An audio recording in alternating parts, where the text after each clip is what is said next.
Tetragrammaton.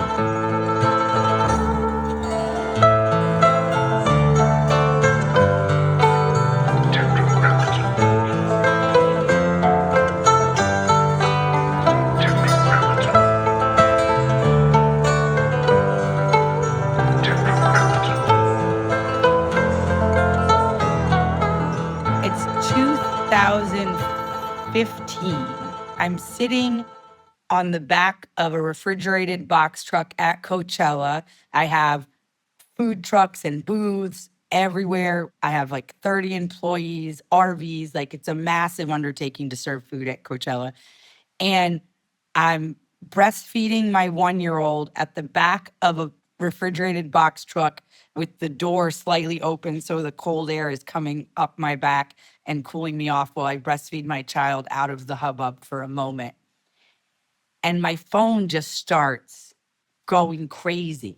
And it was Cafe Gratitude owners are murderers. They have a slaughterhouse. They have this. And then people are tagging me. And then people are saying, well, I don't know if you know, but Mollie's their daughter, the owner of Sage. Her husband is not vegan and she's not an ethical vegan because she allows, I've seen on Facebook that she made eggs for her husband. Like, I mean, it just was like crazy and tagging and Cafe Gratitude, never go to Sage, never go to Cafe Gratitude. And it was somehow I got into it. And what had happened was, so my stepmother got Instagram in 2014 and basically viewed it as a way for her children and her many grandchildren. My stepmom has 15 grandchildren. I don't know how much she had at the time, to see what's going on the farm. So she posted, Grandpa's eating his first hamburger in 40 years. This was a year earlier. And because she had, I don't know, 50 followers that were all in the family, nobody saw it. And it was not a big deal. And we were like, oh, Grandpa ate a hamburger. And I actually had assumed when then she did that, because I was younger and more savvy about social media, I had assumed that her account was private, but I didn't think to ask. But for some reason, somebody dug up this Instagram post of Grandpa eating a hamburger. And it said, like, we harvested our first cow, blah, blah, blah, blah, blah, blah, blah, and told the story that the cow was sick and then they were going to put it down. They took the cow to UC Davis and the vet was like, we have to put her down, but cows do have 2 uses. We have not medicated her at all. Would you like to bring her back to the farm and have her harvested? I know this guy that can do that at the farm. And they decided at the time, yes. And their original thought was, well, we'll give it to the farm workers and the community, since they loved this cow and they saved her hide. They made her hide into a rug for their bedroom. And my dad loves his cows, like loves his cows. And so once the meat was in the freezer, he had this thought, I don't eat meat because I don't want to contribute to factory farming. I don't want to contribute to abuse. I loved this cow. I snuggled this cow. I put lavender essential oils on this cow to keep the flies off her. I feel like this cow would want me to eat her. I feel like she would want her life essence to go into my life essence. Like we had a bond. We loved each other. And so he decided to eat this cow. And it went totally viral. And all of a sudden, there's reporters posted outside of the gate of the farm. The Huffington Post is writing about it. It's everywhere. People are just completely crazy. And it impacted both of our businesses significantly. I lost 10% in top line sales for almost 18 months after this. And I think that they lost more. And I had people reaching out to me, influencers, saying, would you like me to help you distance yourself from your father? And I was like, no, I actually think that what he did is right. I don't want to be distanced from my father. And so we eventually survived it. And I was still pretty vegan in my mindset at that time, but I understood that regenerative agriculture, I got introduced to that idea in 2013. So I was a couple years in and had been mulling over how could I become more regenerative with my restaurants? What was that pathway? So we were all kind of watching this. And when I say all, I mean my father's partners and my team, to see what was going to happen, because I wanted to get a farm. I wanted to bring all the food waste from my restaurants and turn it into soil. So we were all watching and observing. And They were protesting, they spit in my brother's face, they did all the stuff. But we survived it in the end. What's bizarre about it is you provide the service for the community. You have a vegan restaurant. It's popular. It's serving the vegan audience. Your dad chooses to eat a burger. That doesn't impact what the restaurant does, doesn't impact the business model. It doesn't impact the service they're providing to the community. And your father's personal choice is enough for the people who eat at the restaurant to turn on the restaurant.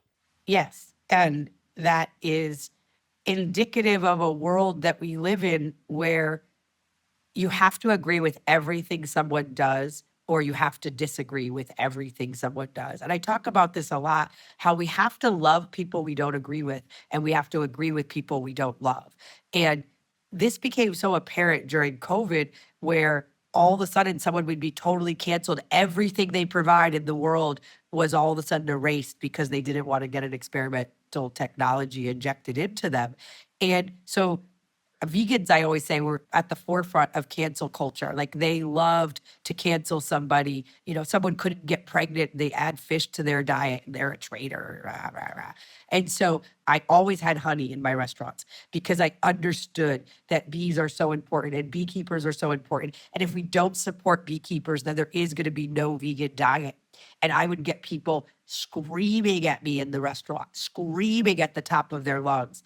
And I would politely ask them, could you tell me what you're doing for solutions for pollination? Are you keeping bees and letting them keep all of their honey? What is your solution? And I am open to donate money to your solution.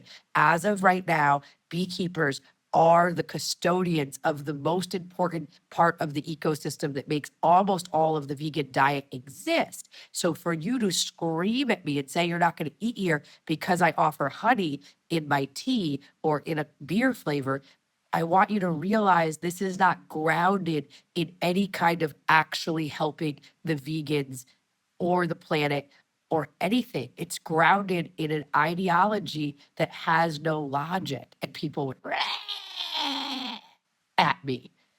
So I was very aware of how the vegan culture responded. And so I was prepared when I made the transition of my restaurants from vegan to regenerative, which did not go well. Tell me about when you personally were reborn as a regenerative farmer, coming from being a vegetarian or a vegan.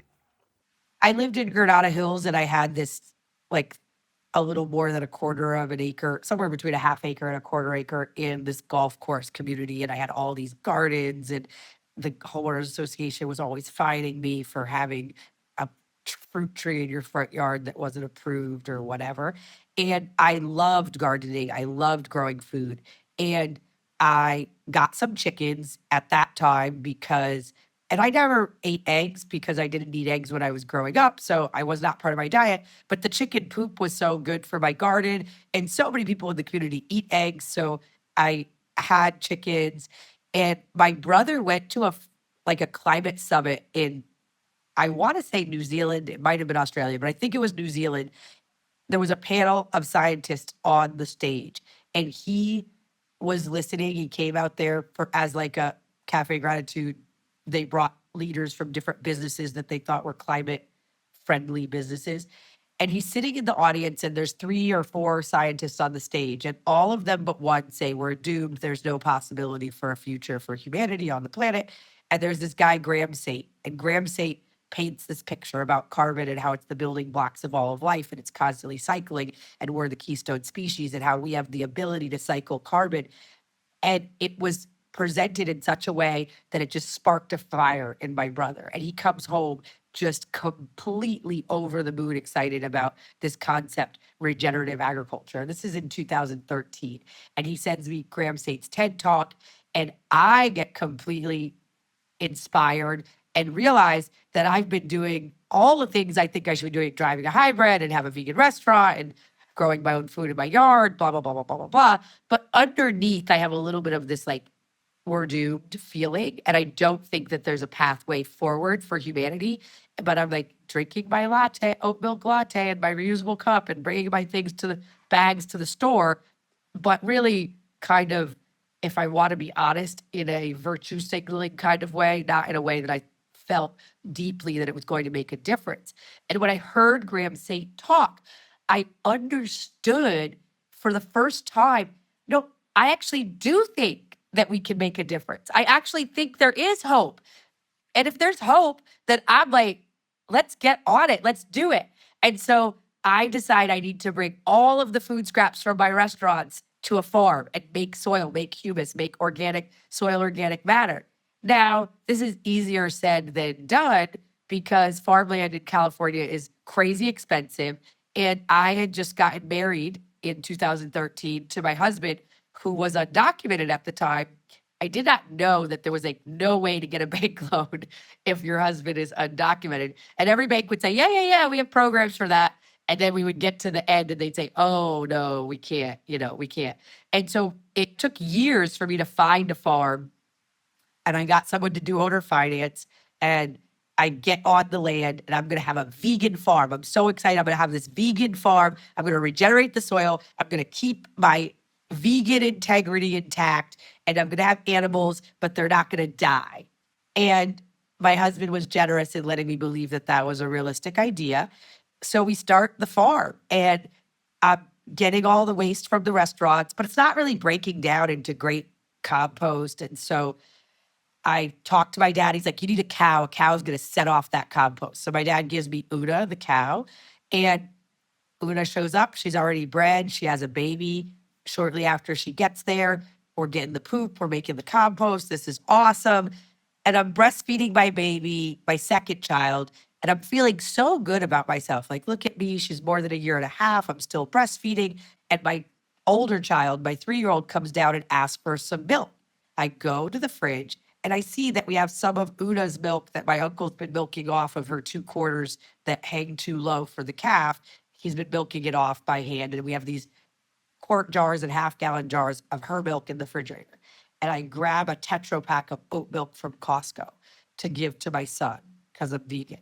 And I'm holding my baby on my boob.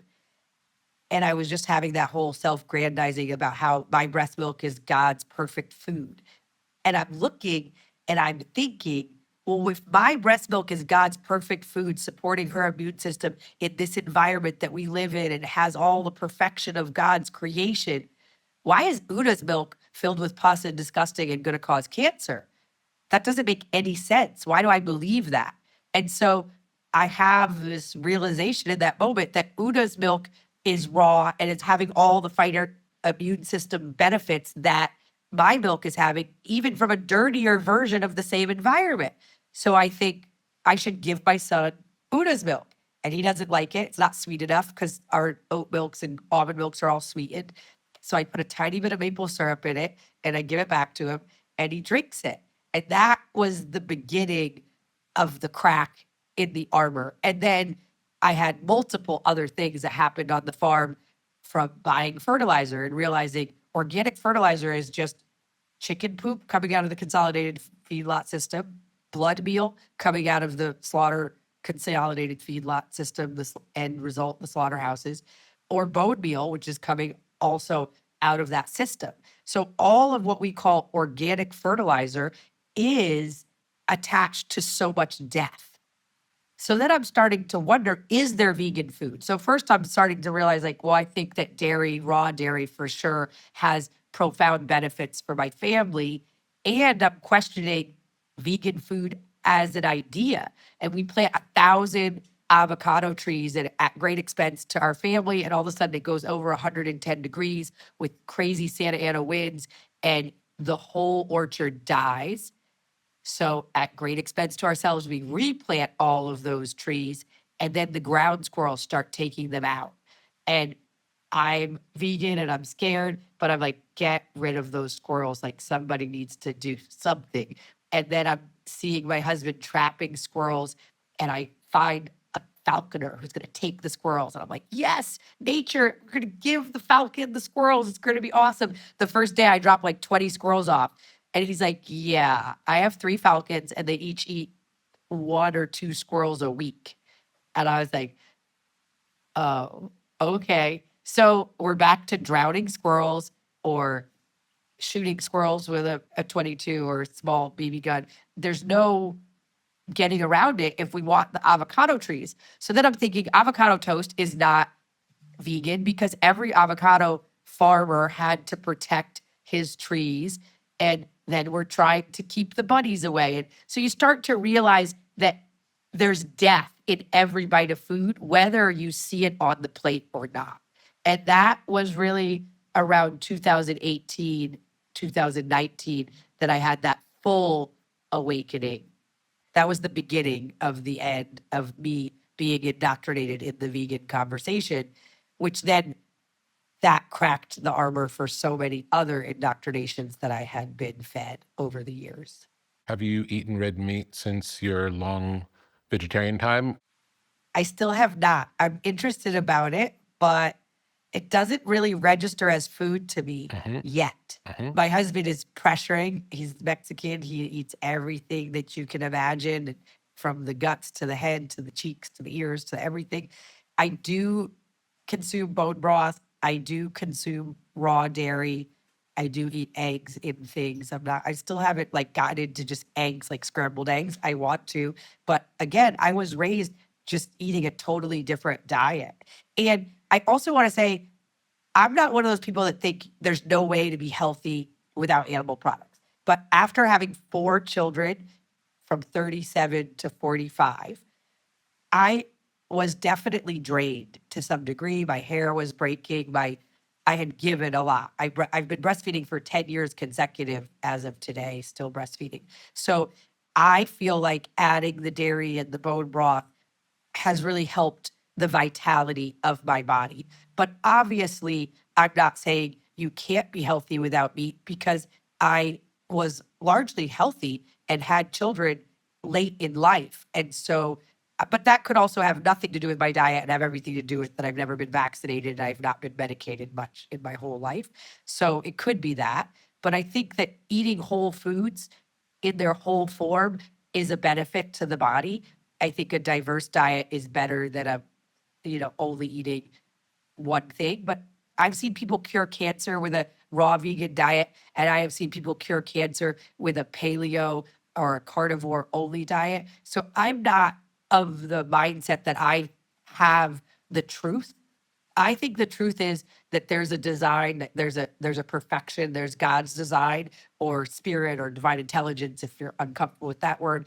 But that design is perfect. And so when we eat foods in their whole form, and that also includes, if we're going to eat red meat, also eating the other parts that my husband eats, because we tend to only eat the muscle in our culture. And I'm not sure that that is the healthiest way to do it. And so I make pills out of the liver and the heart and other organs and even the uterus and the female parts of the cow. And I dehydrate that in the freeze dryer, and then I capsulate it and I eat that, because I do think that the organs have deep nutrition that my body can utilize.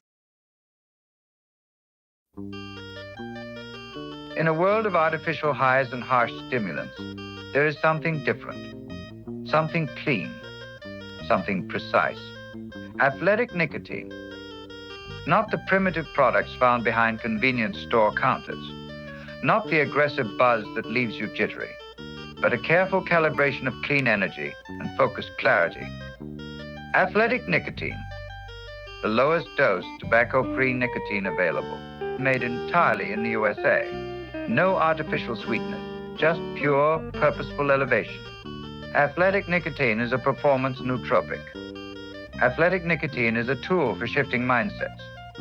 Athletic nicotine is a partner in pursuit of excellence. Slow release, low dose, gradual lift, sustained energy, soft landing, inspired results. Athletic nicotine, more focus, less static. Athletic nicotine, more clarity, less noise. Athletic nicotine, more accuracy, less anxiety. Athletic nicotine, from top athletes pushing their limits to artists pursuing their vision, Athletic Nicotine offers the lift you've been looking for. Learn more at athleticnicotine.com/tetra and experience next-level performance with Athletic Nicotine. Warning, this product contains nicotine. Nicotine is an addictive chemical. How did you decide to open the first restaurant? The recording studio that I had an SSL board and all this stuff. And literally just as I was getting off the ground, Pro Tools became very popular, and also downloading music, stealing music became very popular. So those two things in a matter of a short 2 years went from the budgets, you know better than I know, but the budgets just like crashed into nothing, and everybody could make an album in their closet. And I was paying a house payment on an SSL board, paying for a building, all of these things, and had all of this equipment that was largely obsolete, except for some very specific kind of producers that were still interested in that sound. And so all of a sudden, my business was kind of wiped out, and I lost the studio eventually. And I then went into doing poetry, and I was on HBO Def Poetry. I toured the country. I opened for The Roots. I opened for Michael Franti, and I did a lot of college tours of doing poetry. And some of my friends from high school called me and said, "We're going to grow weed. Do you want to grow weed with us?" And I had just sold my house, my big, beautiful house, and I had sold my recording studio. And I got very related to that. All these people that were my dear friends in the music industry, like, just disappeared. Like, I say that a Thanksgiving to Thanksgiving, I had a Thanksgiving where it was like the game is battling rap battles on my front porch, and there's like all the who's who of the hip hop industry at my house for Thanksgiving. And the next year, none of those people were in my life anymore. Like, when I had the big, beautiful house and the parties and the recording studio, well, I would say Jesse Powell and Focus, the producer Focus, are the two people that, Jesse Powell until his death, and then Focus and I are still friends. We text all the time. But largely that community that was like my everyday life kind of disappeared when I was no longer useful. And I went into doing the poetry, touring the country, lived in a tiny little house instead of this big house. And my friends called and they said, "Let's grow weed." I started growing weed. I was excellent at growing weed. And that business kind of grew very quickly. And then I did what I thought you were supposed to do with fast money, which was buy real estate. And then the 2008 collapse happened, and I was upside down on so much real estate. And so, my first making money was in the music industry, and then the music industry crashed. And then my second making money was in marijuana. And then the marijuana industry largely crashed because the economy crashed with the 2008, and everybody that had a house that was trying to save their house started growing weed in their garage. And for a little while, I was making money setting up other people's grow rooms. That was like, I did a consulting, and you wouldn't believe, judges, like state judges, federal judges, everybody was growing weed to save their houses. It was crazy. And people, would hire me to set their spaces up. I never heard about that before. That's wild. And do you think this was California specific, or this was happening everywhere? It was probably California specific because of the loose laws around marijuana and medical. It was a gray area. And so what happened was I was getting $6,000 a pound for indoor OG, and I was getting $3,500 for outdoor OG, let's say. And in a matter of a year, it went down to $1,000 a pound for indoor and $500 or $300 a pound for outdoor. Well, if you have to pay $160 to $200 to get someone to trim outdoor, so that was my second make money and lose money and crash of my lifetime. And then my brother-in-law went to prison. So my first husband's brother went to prison for marijuana. He flew an airplane to Wisconsin, and we lived across the street from each other. I was married to his brother. We were both in the same industry. And so all of a sudden I got, besides the crash that was happening in the industry, I was very kind of hot. The feds were very much around me because he was in federal prison. And I remember the night that Obama was elected, I can remember Trevor's in jail in Wisconsin. I'm having to drive these crazy routes to get home and get back to and park and trade and like go in places and take a different car out the other side to get to my trim house because I'm being watched. So this was like very stressful, to be honest. And I wasn't sure that this was like the life that I really, really wanted. And this same 2-week period, one of my dear friends who was also growing marijuana had gotten arrested, and then he was going to have to go to trial, and he had testicular cancer, and he killed himself because he didn't want the chance of having to go to prison with cancer. And he had already had testicular cancer when he was in high school. So he'd already gone through the whole fight, and he wasn't interested in doing the fight again. And I didn't know that he had cancer. He called me and 4 other people the night before. He talked for exactly 1 hour to each of us. He must have been timing it, had a conversation, and then he drove himself to Kaiser the next day and killed himself on Sunset Boulevard right outside the morgue to not disrupt anybody. So this 2-week period was, I was like, I'm not sure I want to grow marijuana anymore. And I put up my brother-in-law's land, but then it gets seized by the government for sale. We start to way downsize our growing operation because the prices are just, the bottom is falling out of the market. And I kind of consolidate to just my garage in Granada Hills, where I've already been arrested once, so I don't really want to be growing there. But I also am like, can't afford all these mortgages. Some are getting taken, some we're trying to sell. And so we way consolidate. And I'm just, what am I going to do with my life? I was making all this money. I have all this real estate. It's all upside down. I'm like trying to renegotiate some of them, but you can only renegotiate your primary residence. And my best friend, who's an actress, is pregnant. And she's realizing I can't be an actress where I might get paid a big chunk of money and then I might not have any money and be responsible for a child. This is just not a realistic way to live life.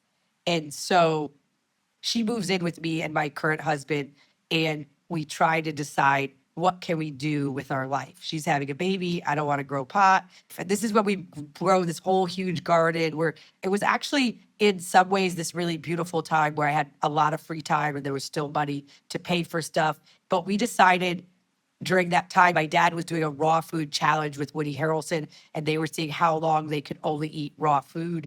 I think this is before Cafe Gratitude. Maybe it's the beginning of Cafe Gratitude. I can't remember. But I start making raw ice cream all the time and experimenting with raw ice cream recipes, raw vegan ice cream made from largely nuts and coconut. And I keep delivering them to Woody Harrelson. He's giving me feedback at his house in LA. And then we decide we're going to start a packaged company. This is before Coconut Bliss or any of these like nut-based ice creams existed. Nowadays, like packaging is different, but back then I needed like $100,000 to do the first run to buy the packaging and everything. And that was like all I had. And I just couldn't imagine, what if this doesn't work? It's not even a shelf-stable product. What if the freezers go out? So we leave it, we put it to the side, and we keep going on with life, trying to discover other things. And then I guess what we decide at some point is we should open an ice cream shop so we can avoid this $100,000. I thought I could open an ice cream shop for $15,000. I was wrong, but I thought that. And so I opened a vegan ice cream shop on Cahuenga in North Hollywood, and people love it. But I realized very quickly that there is no possible way to make a living off of vegan ice cream. It's a very narrow market. There's vegetarians who still eat ice cream. There's vegans. And then there's certain sects of Judaism that don't eat dairy and meat at the same time. So I have like Hasidic Jews and vegans is my whole market. And like, it's not enough of a market. And these 2 Palestinian guys walk into my ice cream shop one night and they tell me they're opening a vegan restaurant in Echo Park. And they don't know anything about vegan food, but they have this great chef. They're going to do it. And they want me to just do the coffee and the ice cream like kiosk at the front of the restaurant and have it ultimately be a separate business. But people could either pay me directly for if they're just coming in to get a smoothie, or they'll pay me at the end of the month for whatever gets paid on the checks in the restaurant. And so I wasn't the original owner of Sage. I just had this kiosk at the front of the restaurant, but I was the only vegan involved. And so these guys, I'm grateful for them coming into my life. Like everything I have is because of that interaction. But as far as like integrity in business with me, they did not have a lot. And integrity with the ingredients, even being vegan, they were getting these vegan croissants, which are $2.50 each. And then they were like, we should just get the croissants at Costco because, like, who knows the difference? And I'm like, you guys are going to send someone to the hospital. Like, you can't do this. And they didn't take very excellently to a woman telling them what to do. And my idea was like, I should buy it and be their partner because then they're going to respect what I have to say. I didn't quite realize that it was a little different than that, and that was not going to change anything. So I bought into their business, and they told me I could buy the whole business for $100,000. So I said, great, I'm going to give you $70,000 now, and then, I mean, I didn't say my next harvest, I'm going to give you 40,000 more. And they basically, when I gave them the next set of cash, they just changed their mind and said, we're going to stay partners with you. We're not. And I was like, wait, no, that was not the deal. You would now have all my cash. So I had to get a lawyer. We had to do a contract. And I ended up buying them out. I needed to borrow $130,000 from a relative. And I was naive and kind. And I'd like co-signed a car for them because their credit was bad and all these things that happened. But my husband and all my children and Sage Vegan Bistro was a fruit of that relationship. So sometimes, even when a relationship feels painful or disrespectful or not ideal, there's something so beautiful on the other side. And you just have to trust that God has a plan and you can't see all the moving parts. And then right after that, the chef acted out and was yelling and throwing things. And my current husband, who was not my husband at the time, was a very young, up and coming sous chef. And he quit one day because the guy threw a box of soy milk at his head. And I called him and said, if I fire chef, will you come back? And he said, well, what are we going to do? And I said, I'll be the chef. I'm excellent. I've grown up in the vegan world. Like, I can do this. And it's going to be easier for you to come out of the kitchen, and it's going to be a totally different menu. And so we did that. We let him go and we redid the whole menu, and me and him became friends. He was much younger than me, and he would go to the farmer's market with me. He was trying to learn English. He realized pretty soon he had to learn some English and it was going to work out. And so that was the origin story of Sage. And so it wasn't like I set out to start a restaurant or even to open a restaurant the same week that my dad was opening a restaurant in Los Angeles. Like that, it wasn't at all what I set out to do.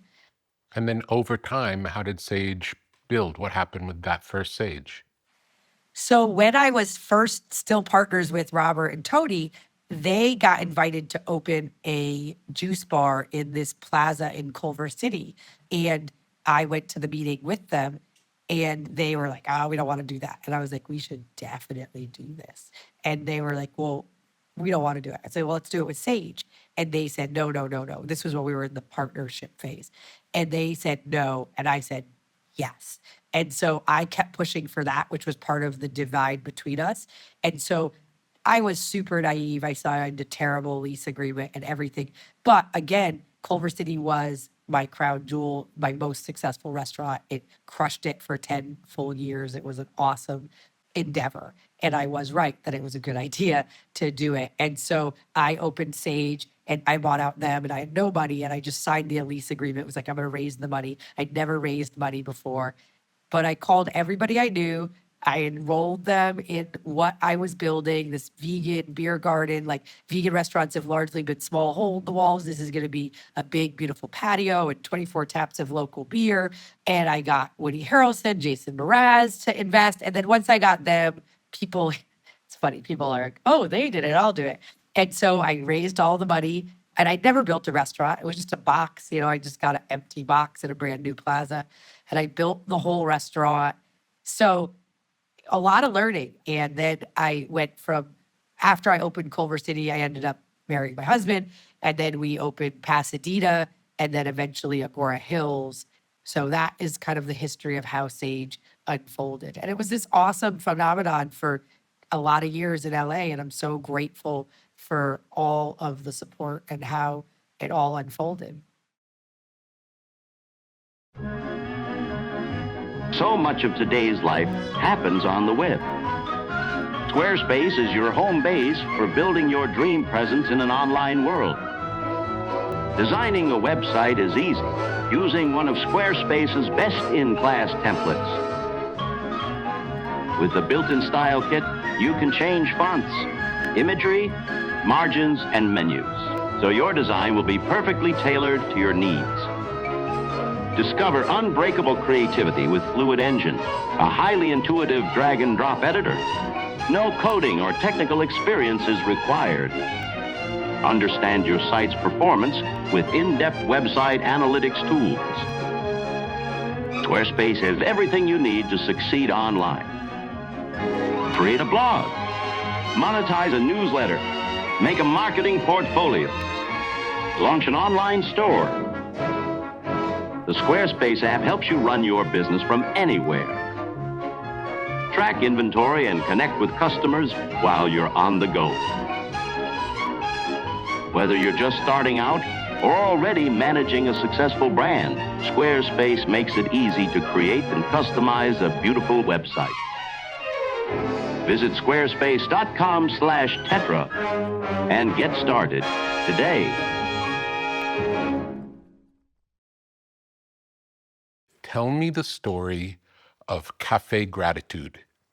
So, Cafe Gratitude was my father's restaurant. My family was in the garment industry, and my mother, she loved linen. She designed linen clothing for middle-aged women. She had a company called Flax. It was very popular in boutiques and Bloomingdale's and all of these things. And my parents were married 23 years. They moved to San Francisco. And in full disclosure, they were escaping an affair that my mother was having. And so that doesn't work. You can't geographically escape. So my father in his mid-40s found himself, the business that he had put his life into was his wife's clothing company, and his kids were grown. I was 23 and my brother was 21. And all of a sudden he had this totally opened up life. And my dad got super into Landmark Forum and did a bunch of Landmark. And he said, that's cool, but not everybody's going to go to a seminar and do the work. How can the work exist out in the world? So I think that Cafe Gratitude started out of an SELP project that he made the game, that Cafe Gratitude was based on this game that encouraged people when they're coming together to have conversations rooted in something more profound than the weather or what they ate for breakfast, or what we can kind of go into the mundane. And so he designed the game, and then he had this idea, well, what if the game could be a cafe? And then they opened the first Harrison Street Cafe Gratitude in San Francisco, and continued to open many restaurants in San Francisco during that time. And it kind of grew faster than the economics of the restaurant could support. And people were so excited about it and it was so cool. But then I think they overexpanded in the San Francisco area all the way up to San Rafael and all of that. And then at that time, some people from LA were up there dealing with some family stuff, kind of at the same time they were considering consolidating. And they decided to partner with my parents, my father and my stepmother, who brought Cafe Gratitude into the world, to bring it to LA. What made Cafe Gratitude Cafe Gratitude? All of it was about affirmations, that your thought, speech, belief, actions, and attitudes are constantly expressing as your life. And so if that is true, and my father asserts it's true, and I was raised in that conversation, so I guess that I also have found it to be true as well. And so every time you ordered food, it was, I am nourished, I am abundance, I am whole.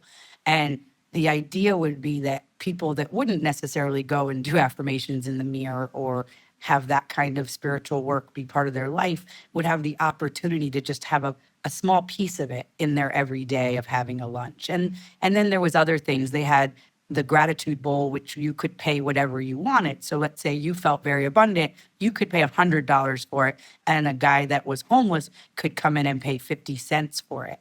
And so this was also a kind of sharing economy in a way that people that were feeling abundance could share abundance with people that weren't remembering their abundance, and therefore that could trickle into the world of people remembering that the giving and the receiving are actually the same action.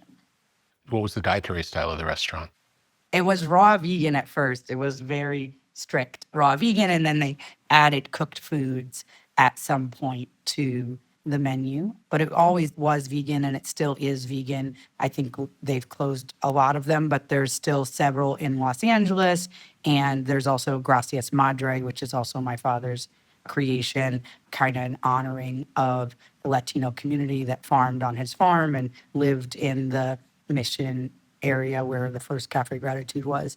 And so Gracias Madre, thank you, Mother, is a Mexican version, and it's more in a gratitude prayer with Catholic imagery of the mother and all of that. Do you remember going to the restaurant when you were younger? Well, I was not that. I was like 23, and I got braces, and the dentist that I was using was up in San Francisco. So I would fly up there every 60 days to get my braces managed. And so I spent a lot of time up in the restaurant and saw it grow, and was really proud of what my father was doing. And so I remember it being such a phenomenon, and a totally different phenomenon in San Francisco than it was when it came to LA. It was this completely, like, everybody that would be in the Mission in San Francisco, and you could go in and there could be, celebrities and homeless people and bikers and people with all types of piercings in their face. There was not a type of person that went to Cafe Gratitude. It was this kind of cultural phenomenon. And when it came to LA, it was very much as the who's who to be seen. It was a very different vibe than the original Cafe Gratitude that was in the Mission. The divorce with my parents, in a lot of ways, brought me much closer to my father. I don't think my father was like emotionally vulnerable with me when I was younger, and he was a good father and all of that. But I became this very close friend to my father in the losing my mother, and in the processing that, and the calling me and talking about it, that we created a bond that I would say is, to this day, my father calls me several times a week, and he's definitely my best friend and business confidant and everything. So I think that was the beginning, his divorce from my mother, and then remarrying my stepmother, and this business and my braces, like all of this fostered this amazing relationship that I have with my father today at 47 years old. When I think of my father being with my mother for his whole life, that would have been fine too, but my mother was definitely the star of the show, and his whole life was in service of her design business, her everything that she did. And I think that he got to create on his own and his own creativity. And I was deeply proud of him for that, and deeply proud of him for creating a new marriage that was better than the first. And not that the first was bad. In 23 years, they raised us. They were extraordinary parents.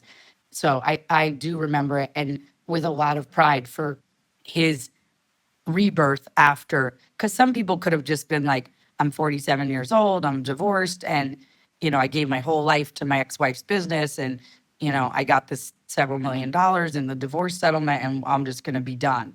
But that was not what my father did. He went out on the skinny branches and created business. And then that was not even the last business he created, I can remember going to Cafe Gratitude in San Francisco. I was a vegan at the time. And I remember, let's say the beetroot salad, for example, was called I Am Beautiful. And I remember saying, I'll have the beetroot salad. And the waiter said, I am, and waited for me to say, I am beautiful. And I said, well, I'll have the beetroot salad. And he was very insistent on me saying, I am beautiful, if I wanted to get the food. And I just remember thinking, this is unlike any restaurant experience I've ever had before. And then when he delivered it, he said, "You are beautiful." Yes. Do you remember how customers at Cafe Gratitude felt ordering from the menu the first time that they came? Do you remember anything about that? Very uncomfortable. Very, very, very uncomfortable. And, they definitely toned it down some for Los Angeles. The Los Angeles version of the restaurants were definitely toned down from the San Francisco version. But also, I mean, there's so many beautiful stories of people coming and having a connecting conversation, especially when in San Francisco, they used to have the cards from the board game on the table. And so you could ask these deep and profound questions to the people you're having dinner with, which created connection. And, you just come to a table to deliver some food and you'd see that people are, teary eyed and having a connection. And the more that we can create that kind of connection in the world, the better. And so I think that it was a brave thing to do in a world where the market wants to make everybody comfortable. We pray to the God of comfort in so many ways and convenience in our culture. I think it was brave to have a restaurant that says, like, we're going to actually do something that's going to make people a little uncomfortable, but we believe that that is making a difference. And so let's go. And people would say stuff like, I'm from New York and this is ridiculous. And I'd laugh and I'd say, well, everybody that started Cafe Gratitude is also from New York. So your identity from New York doesn't need to hate affirmations. But yeah, it was an interesting thing. And it was interesting to have a competitive business with my parents because you would hear, I would get to hear the upset, or people would come to me to tell me and they would get the upset, like, oh, I'm never going to Sage again. This happened, or and I'm never going to Gratitude again. And so it was interesting to be so close in proximity with them having the 5 restaurants and me having 5 restaurants in LA. It was an interesting dynamic. And people would always come in and say, do you get along with your father? I was like, yeah. Are you guys competitive? Yeah. I mean, my dad for years called me every morning and said, what were the numbers, baby? And I'd be like, do you want me to just send you the sales report? And he's like, no, what would the fun of that be? And so then I didn't look at the sales report yet. And I'd look on my phone and I'd say, oh, Culver City did this. And he'd say, Venice did this. And I'd say, Echo Park did this. He'd say, Larchmont did this. And Pasadena did this. And Beverly Hills did this. And so we would go over the numbers. And, they were way ahead of me in the beginning because they had way more resources than me. And I was like selling eighths of weed to get my first restaurant off the ground. And they had big investors. And then I kind of at a certain point surpassed what they were doing pre-pandemic. I was just like, it was crazy what I was doing. And we were selling the restaurants for a ton of money. And then we got closed for 2.5 years. And the bureaucracy stole 15 years of my life, but I'm not going to be a victim. I'm going to trust that it's all in my benefit. Whatever's happening is in my benefit. Do you know when your parents became vegan? My father was always a pescatarian as far as I can remember my whole childhood. My mother read a book in college about factory farming, and it was appalling. And she made a decision that she wasn't going to eat meat ever again. So when she was pregnant with me, she was not eating meat. And I think my father kind of went along with her view of life. But because my father grew up half in Plattsburgh, New York, and half in Maine in the summertime, I think that he had an affinity for fish. And so he always kept fish in his diet, but ultimately not in the house. We were vegan at home. And then one time my mom was making cookies for us, and she ran to the corner store in the country where we lived and at Pips and bought some margarine. And then she got distracted and she had left the margarine with the pilot light getting soft in the oven overnight. And it turned to a plastic sheet. And she was just like, this is crazy. We're never eating this again. So we were vegan except for butter for my whole childhood. Like, they did introduce some dairy, I would say around my turning 12 or 13.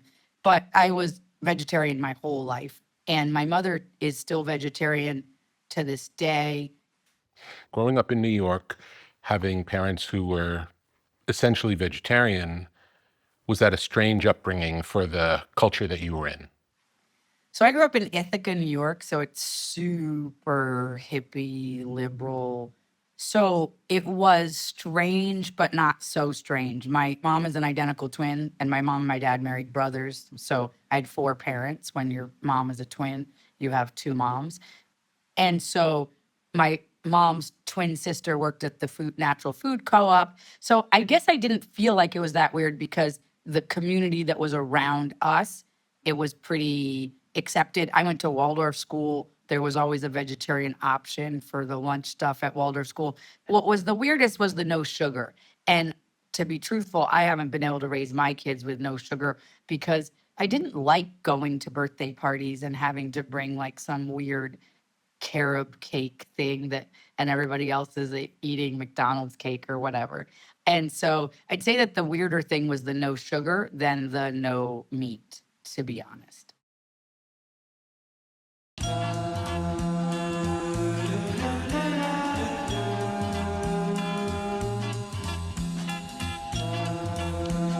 LMNT, element electrolytes. Have you ever felt dehydrated after an intense workout or a long day in the sun? Do you want to maximize your endurance and feel your best? Add element electrolytes to your daily routine. Perform better and sleep deeper. Improve your cognitive function. Experience an increase in steady energy with fewer headaches and fewer muscle cramps.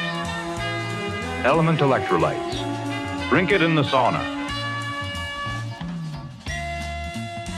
Refreshing flavors include grapefruit, citrus, watermelon, and chocolate salt. Formulated with the perfect balance of sodium, potassium, and magnesium to keep you hydrated and energized throughout the day. These minerals help conduct the electricity that powers your nervous system so you can perform at your very best. Element electrolytes are sugar-free, keto-friendly, and great tasting. Minerals are the stuff of life. So visit drinklmnt.com/tetra and stay salty with Element Electrolytes. LMNT.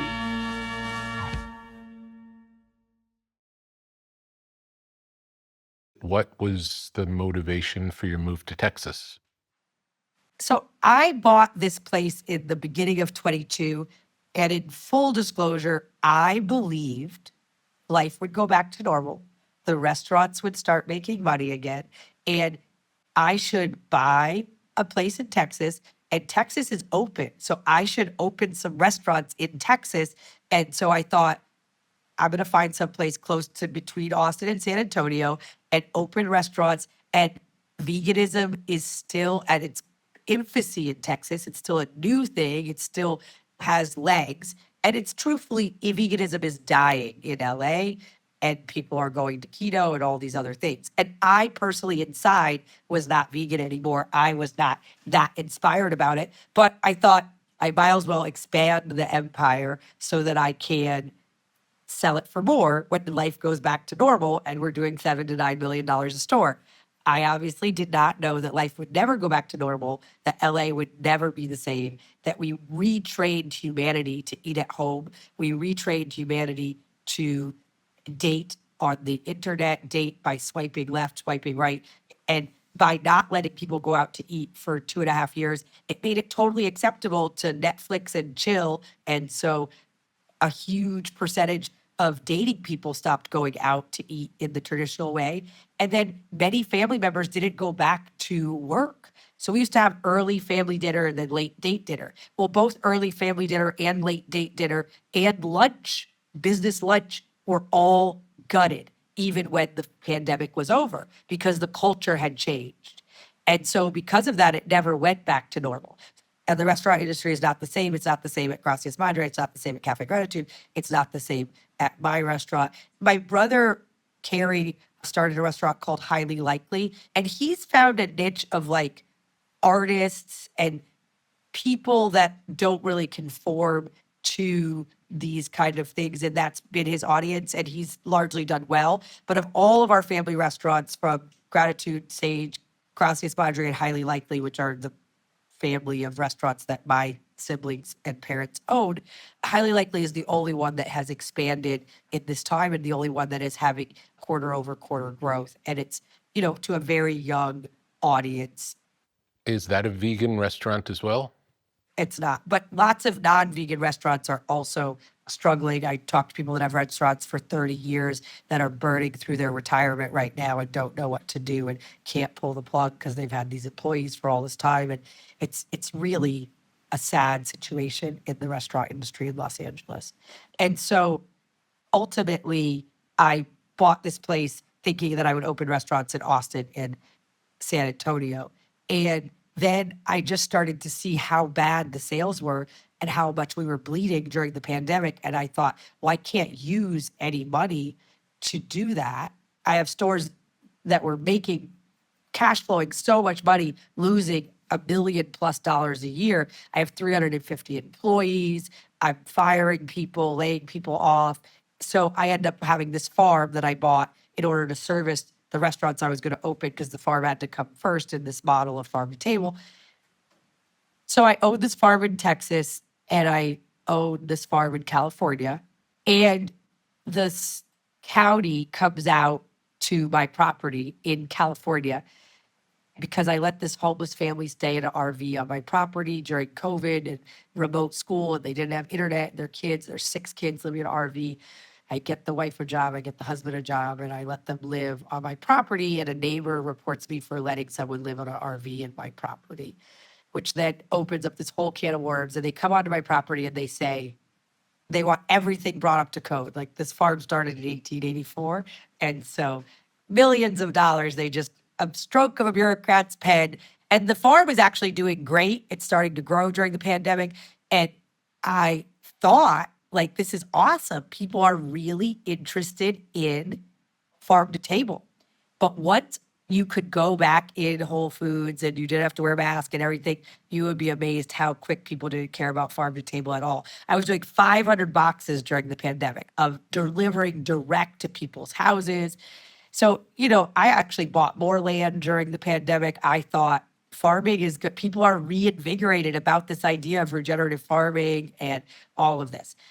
And I start to run out of money. And I realize I can't keep it all afloat. I gotta sell California Farm.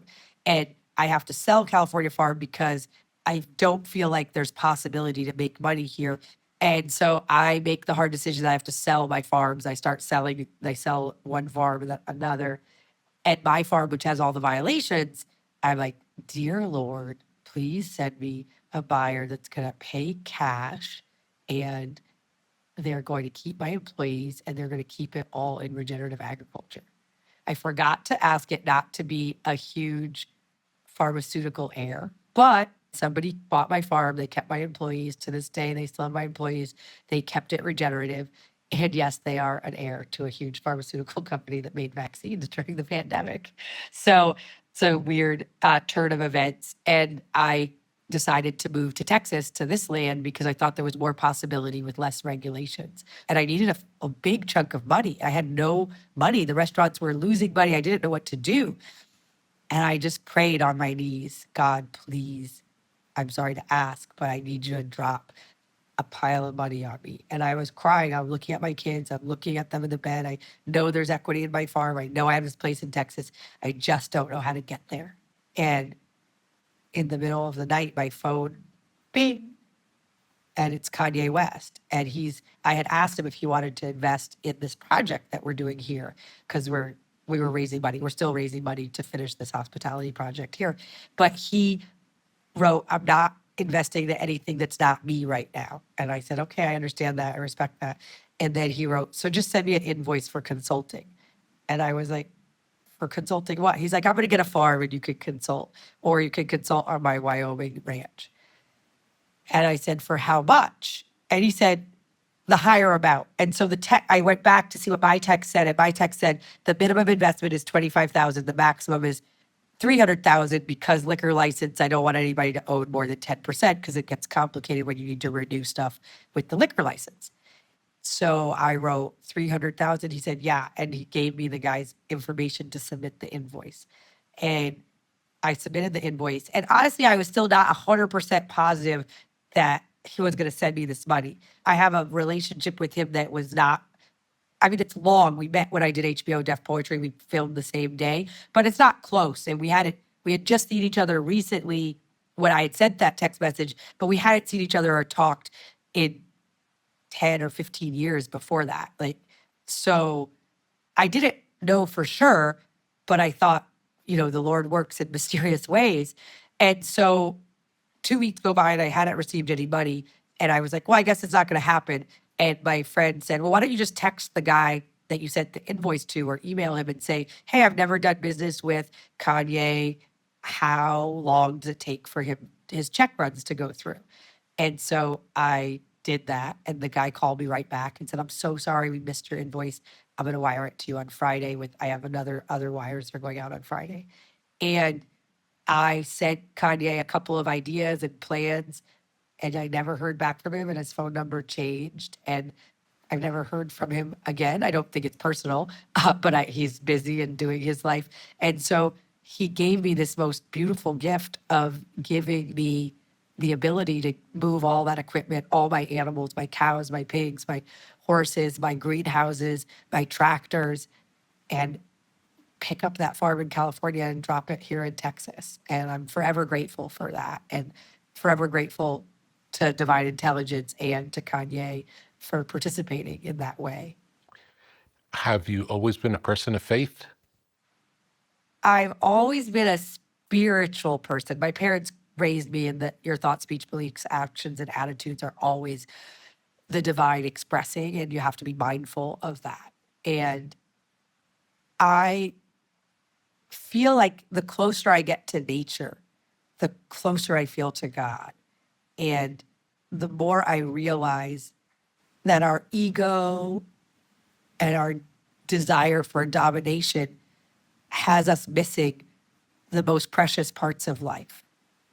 So I would say that my faith has grown stronger through the years, but I think I've always prayed. I've always been mindful of how God expresses through us and in us. What have you learned about nature since having a regenerative farm? She never lies. And that's like the whole concept of my book, is that I just started the veganism was the first crack. Like, there is no veganism. The lion eats the gazelle, but when the lion dies, the grass eats the lion. The microbes feed that to the grass, that there is no veganism. That our purpose, and this is going to sound crazy to most people in my world, and people have been very upset for me for saying it recently, but all mammals, every single one of them, prioritize clean water, clean food, and reproduction, and some prioritize shelter. We are very good at shelter and comfort, but we have largely abandoned our water, we have abandoned our food, and we have abandoned reproduction. And think about, for me to be here, how many ancestors had to fight, toil in the sun, work so hard to feed their children, to feed themselves, and to live in much harder conditions than anything I will ever experience in my lifetime.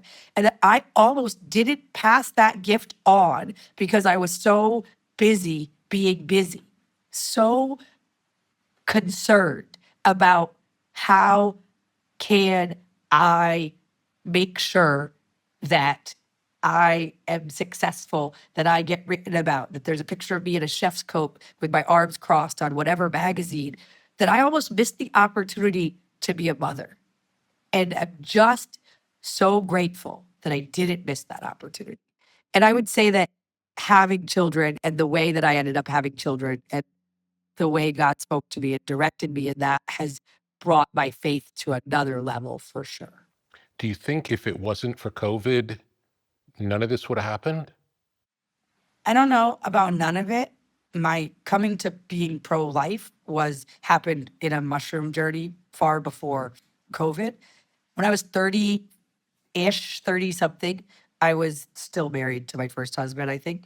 And I went to a gathering at my dad's farm where he had a abuelita, a grandmother from Mexico. There's 13 indigenous grandmothers that preside over indigenous medicine, and they're kind of the caretakers for indigenous medicine. They meet a couple times a year and try to save these traditions in a world that maybe doesn't respect them or honor them anymore. So they were doing a mushroom tea gathering at my father's farm. I was invited up. I went. And very quickly after drinking the tea, my uncle was walking across the field and he's like a little hunched over. And his body went from being hunched over like an elderly man to a fetus, then into a young boy, into a young man, and then into an old man. And it kept doing that across the field. And then all of a sudden I see this whole blanket of threads, like beautiful light threads of light that were wove the entire blanket together. And it was all of life and how it was all intertwined and interconnected perfectly. And then the blanket swept up into the air, and under the blanket, there was all these vacuums sucking souls threads out of the blanket and pulling and pulling and pulling and pulling and making the blanket not be the same as it was because all these lives were being pulled out of it. And it got really dark and really bad. And I was crying. I didn't know. I said, like, what do you want? What do you want from me? Like, just blood and guts and fetuses and everything. And I had had 2 abortions in my early 20s, and I never thought about them again, treated it like a root canal. And the voice said, do you believe in divine intelligence? And I said, yes. And the voice said that it wasn't your choice to make. I can see more than you can see. Your view is limited.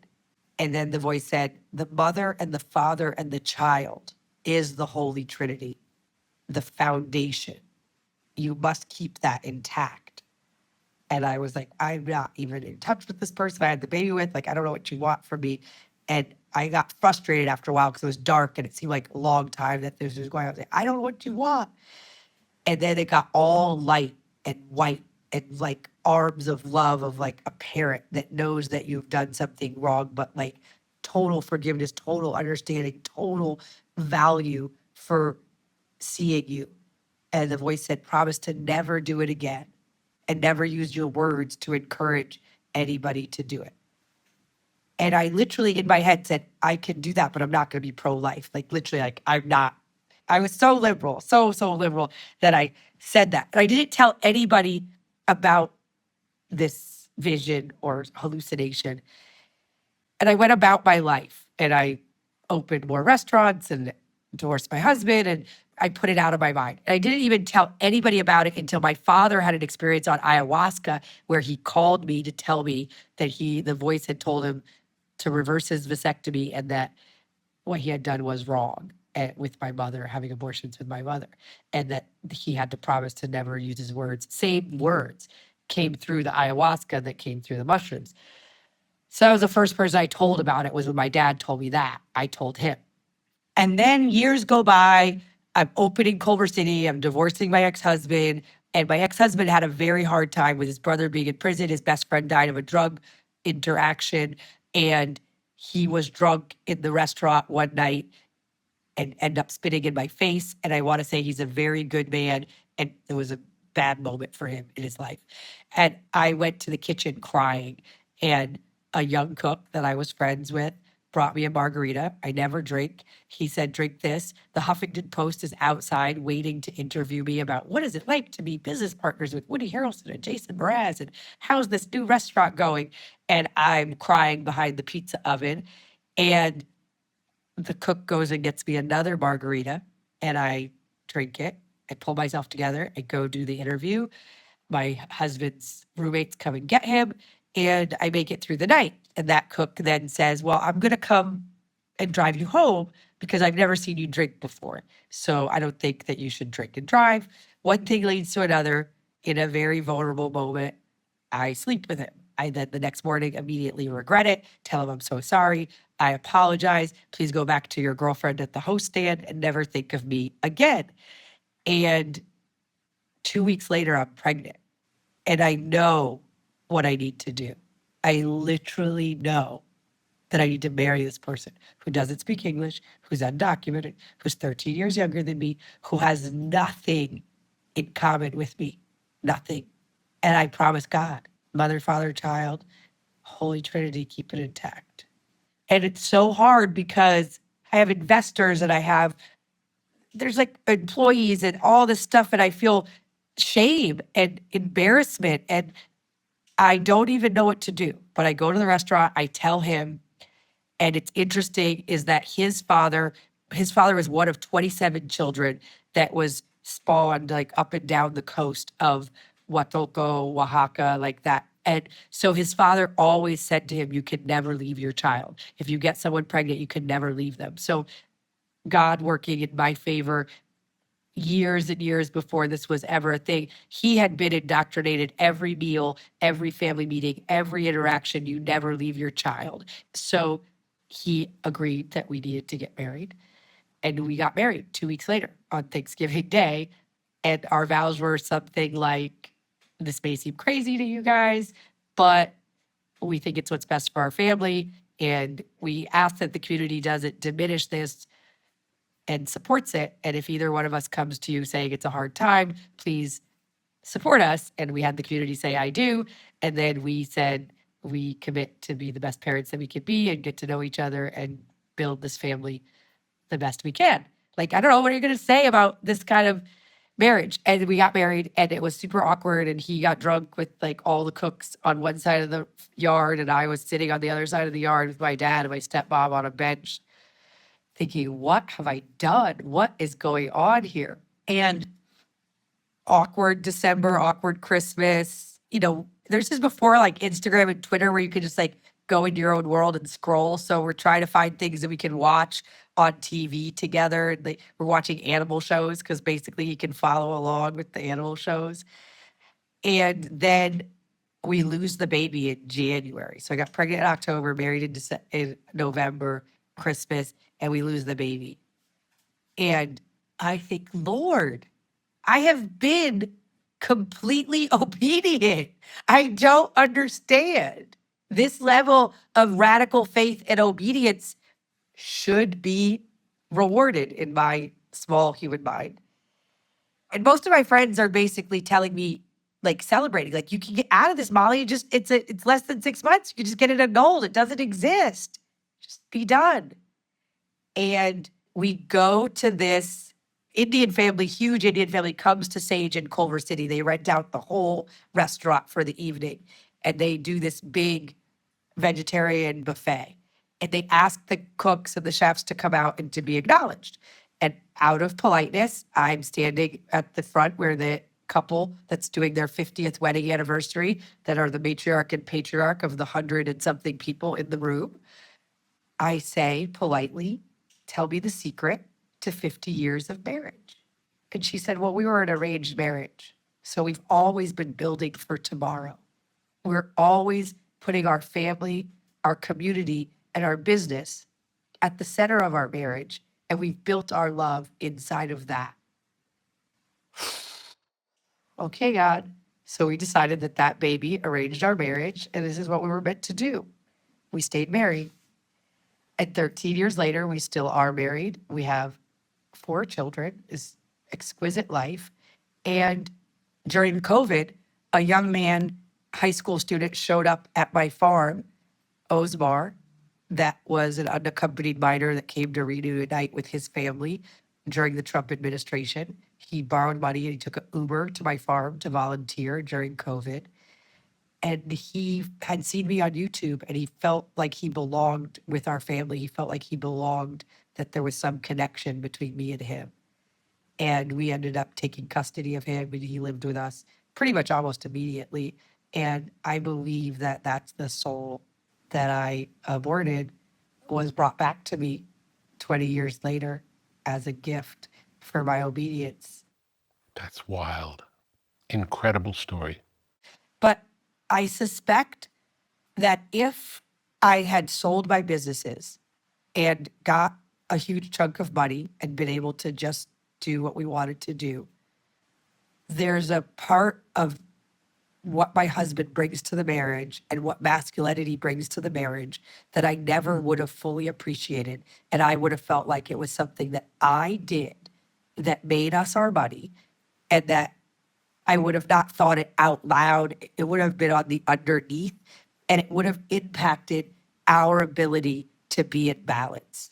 And I suspect that it would have been harder for us to stay married. And I think that whatever we're building here now, we're building it together from the ground up.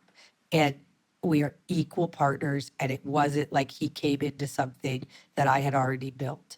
And I get to value the masculinity that he brings in a way that the feminist in me didn't value. And so I don't know what would have happened if COVID didn't happen.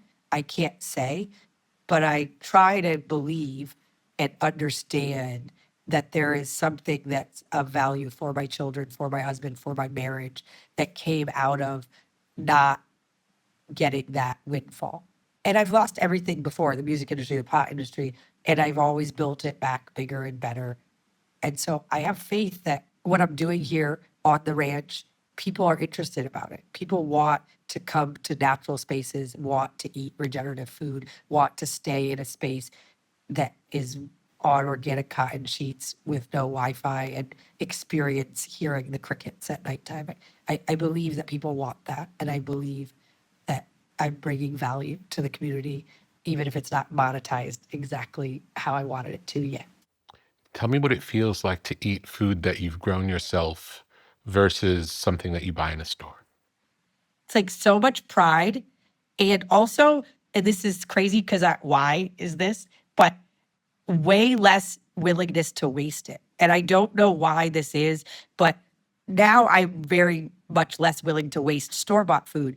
But I remember like growing food for the first and second time as an adult and just all of a sudden realizing like the value of every tomato, the effort that went into every piece of creation of food.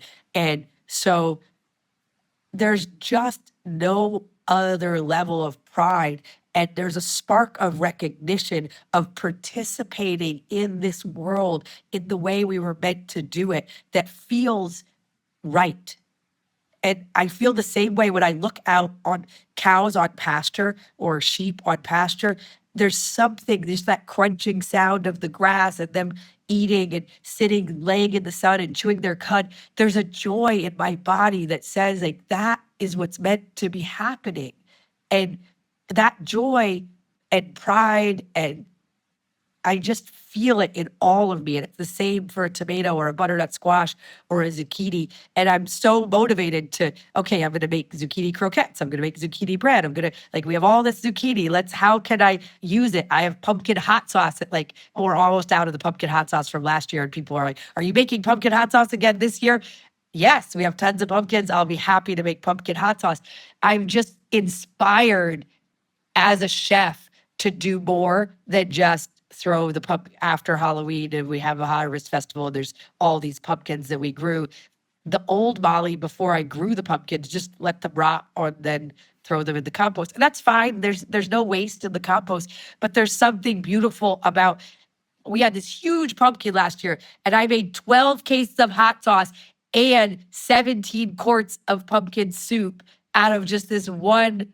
And I made pumpkin queso, which I highly recommend when pumpkin season comes. But it's interesting because, we've been struggling in some ways financially since we moved here and getting this project to come off the ground. And I was stressed out earlier in the year and I was all this money stuff, thinking about different things. And I went into the restaurant and I was canning food that we grew. And then I was thinking, I'm just wasting my time canning food, avoiding what I need to do. And then I had this thought, how crazy. 100 years ago, there was nothing for me to do but can the food that we grew. And now I'm canning this food, but then I'm thinking I need to make money some way over here to pay the bank and da-da-da-da. And that's how the money slave system works, is it gets you in this cog in a wheel where you just have to keep doing something that's literally not necessarily even benefiting your life. Like saving food for my family, that's what I need to be doing. But somehow I was making myself wrong for that because I wasn't making money, you know what I mean? Yeah. And so I think that eating food that you grew you have so many realizations. I couldn't even tell you all of them. Hundreds of realizations come from the awakeness of eating food that you grew. Tell me about the nutrient density of foods. So plants don't know how to make minerals. I don't know if you notice, they don't make minerals. They only take minerals from the soil. And there is no soil on the planet that doesn't have enough nutrients or minerals to grow food. There's only soil that's dead to dead, not enough beings alive in that soil to make the nutrients, the minerals available to the plants. And so when you have soil that is alive, it has so much more nutrients, so much more minerals. So when we think about food, often we're just thinking about the macros. But when we're eating food that was grown in healthy soil with this teeming life, a teaspoon of soil that's healthy has more beings in it than all of the human beings on the planet. There's so much life in this soil. And the design is so perfect. So the sun and the air and the water are up here. And then the plant is drawing all that down, taking the carbon out of the atmosphere, and they're feeding carbohydrates to that microbiology. That microbiology eats the carbohydrates or eats decomposing matter and excretes food for the plants, which has all of the minerals that are in the soil becoming bioavailable for the plants. This is a perfect design. We often think about high tech being a solar panel and low tech being your garden. But your garden is so much more high tech than a solar panel. There's no waste, there's no garbage, there's no enslaved children on the supply chain. Like, it is high tech.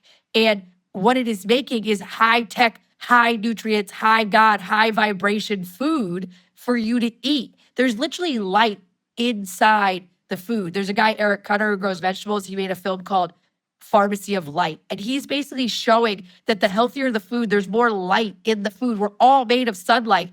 And so the food that comes from a healthier system has more vitality in every kind of way. And then even food that comes from a healthier system loses nutrient density over time. It's dying. And so as it is dying, it's letting that stuff go. So the faster we can eat the food from the farm, the better. And the more local we can eat the food, the better.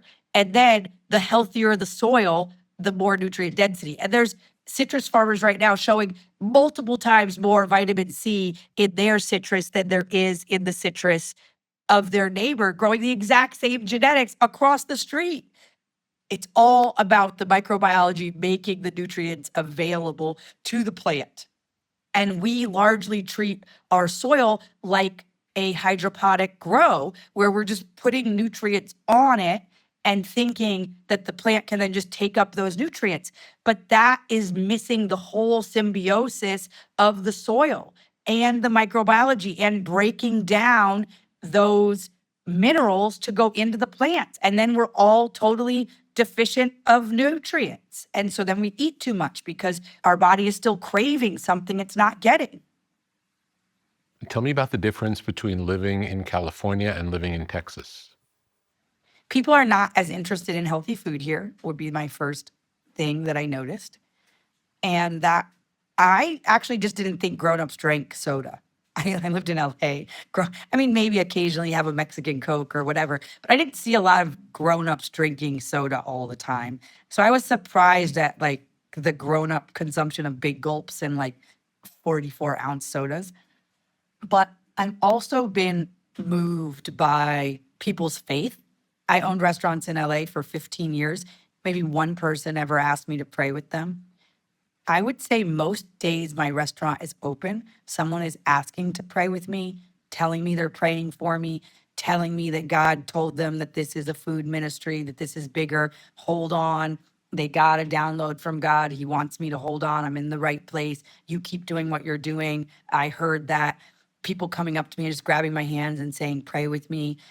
I never had that in Los Angeles. People really lead with their faith here, which is nice and different.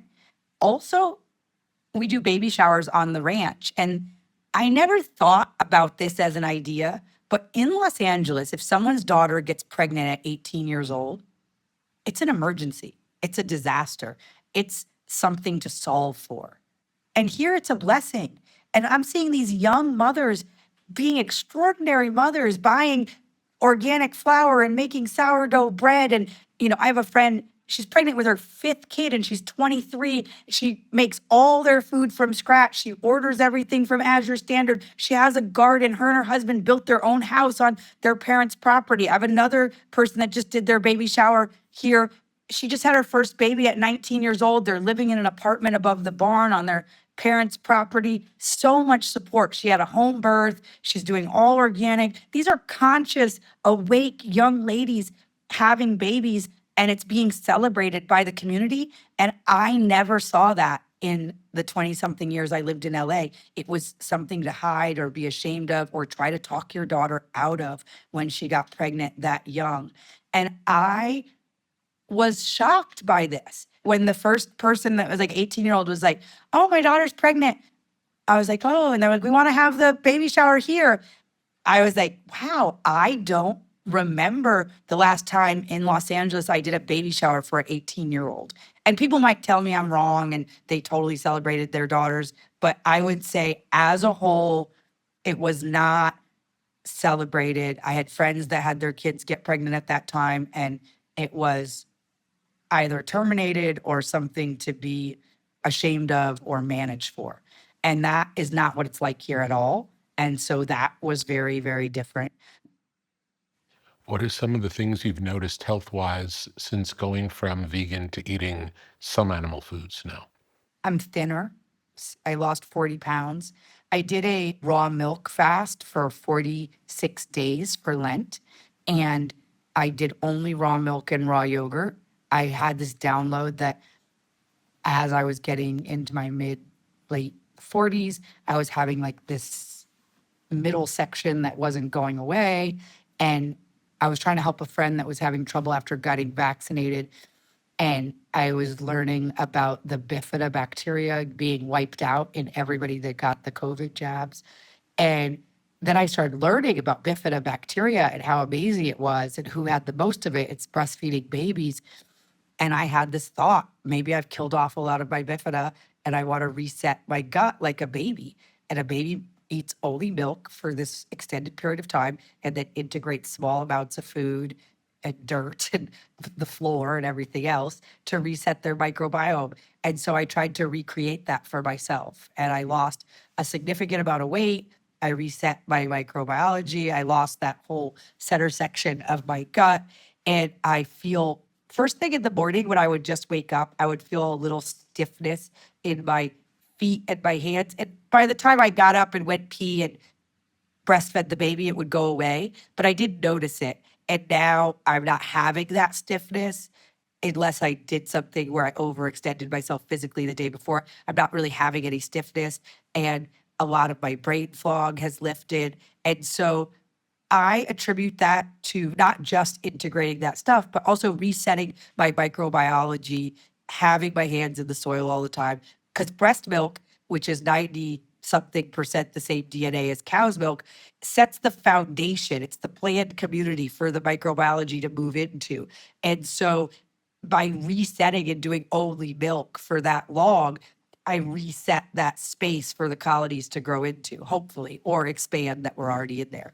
And so I've seen really extraordinary results with that. And I love bone broth. I can feel when I drink the bone broth, I can feel a subconscious, yes, more of that, please. And so I get that my body's asking for it. But I think there's something in nourishing this body that's given so much to make 4 children this late in life and breastfeed 4 children this late in life. Tell me about the model for your farm. We have 206 acres, and we live in here in community with my brother and his wife. My brother-in-law, well, he actually just moved to Austin, but the brother-in-law that was in prison, he always joked that I divorced his brother, but I didn't divorce him. When he got out of prison, he had to live with me because of the agreements or whatever and then he literally I just kept him. But he just got married, so he just moved to Austin. So he was living here. And then we have my husband's brother and cousin that stay 10 months out of the year helping on the farm with a visa from Mexico. And then we have some other people that live on the farm. And so there's the community. There's about 22 of us that live here. And that's a group mix of family and workers and work trade people that want to be here and learn. And then we have 40 beds of hospitality. So let's say you are like, I want to have a retreat of artists in Central Texas and I want us to eat only regenerative food and I'm going to invite my friends. You could come here and we have different spaces. So we have an outdoor stage on the field that has like a 4,000 square foot shade structure. And then we have a yurt, which is just for like 50 people. And then we have a conference room for 250 to 300 people with a stage. And so we do small music festivals. We do yoga retreats. There's something called influencer retreats where a brand brings all their influencers together to make content. We do men's work, coming of age work, church retreats, baby showers, family reunions, weddings, all of that. So we have 40 beds and we have these different venues. And then we have an organic restaurant that's on the farm that only serves protein from the ranch. So if you come and you get a patty melt today at the restaurant, it's from a cow that we knew, we raised, we didn't vaccinate, and is on this land the whole time. And I believe that there's a coherency in food that's grown on the land that you are on. And so I believe that there's a ripple effect. If you come here and you eat a burger from here, you have a feeling when you leave that is a remembering of that divine cycle that God has a design. And so that's what we're doing. And we do farm tours. We have pigs, goats, sheep, and cows, dairy and beef. I heard that you call your burger the What's Possible burger. Is that right? Yes, sir. What's possible when man and bovine and grass and microbiology all work together? What's possible is regeneration. And what's in the What's Possible burger? It's a patty melt, so it's sourdough bread that's 20% ground wheat. Though we get the wheat berries and we grind it, and so you're having all the nutrients, and then 80% organic white because people are still not 100% on the 100% wheat yet. And then we have that bread, and then we make it sourdough long fermented over a day and a half. And then it has a long fermented kimchi, red onions, and organic grass-fed cheddar, and the burger and organic mustard. And that is what's on the What's Possible burger. Tell me more about local food versus food that travels to you. What do you think the benefits of local food are? So I think that there's a large growing body of evidence that water has memory. There's Veda Austin, there's other scientists that are proving that water has memory. And so food is largely water when it's growing, and we are largely water. And so I believe that our food is being informed by our environment, that the water is remembering what is in the environment and then is informing that food. And that food is then informing your mitochondria and your epigenetics. And so this food that is coherent with your environment, I believe, is turning on the cells that fight cancer and turning off the cells that make cancer or diabetes or any of those things.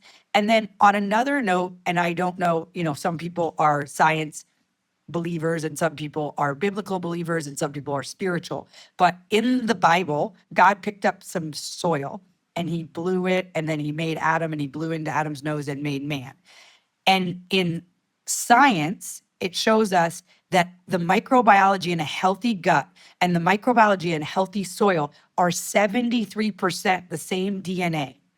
So whether you're staunchly believing in science or you're staunchly believing in the Bible, either way, I think it's clear that we are meant to live with the soil and of the soil. So on another level, eating of your local environment that has not been sterilized and packaged and blah, blah, blah, blah, blah, is replenishing that microbiology that's in your gut. And if you think about our language, how many ways do we say to trust your gut, your guttural instinct, trust with your gut, go with your gut? What if that microbiology, the foundation of all of life, soil, that is a little piece of creation in you, informing you, and that the more distant we get from that microbiology and the more we get this industrial microbiome that's in our guts, we can't trust our guts. And then we can't trust ourselves. And then we can't trust each other. And then we invite the government to be in every single interaction. What if that reconnecting with healthy soil is so much bigger than just our microbiology and our mental health and all of the things that we know are so important. But what if it's actually reconnecting with the creator, with that voice inside of us?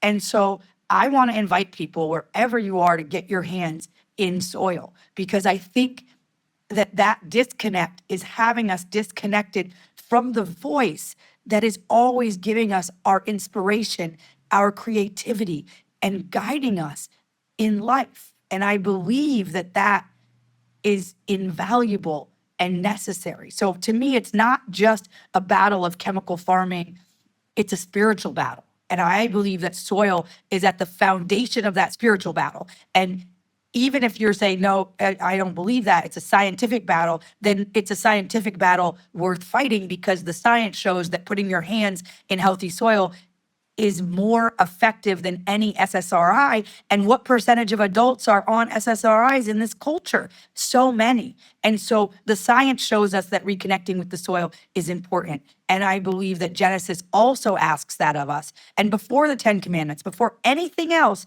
God said to tend to the garden. That is what was asked of us. Very first thing that was ever spoken into existence, supposedly.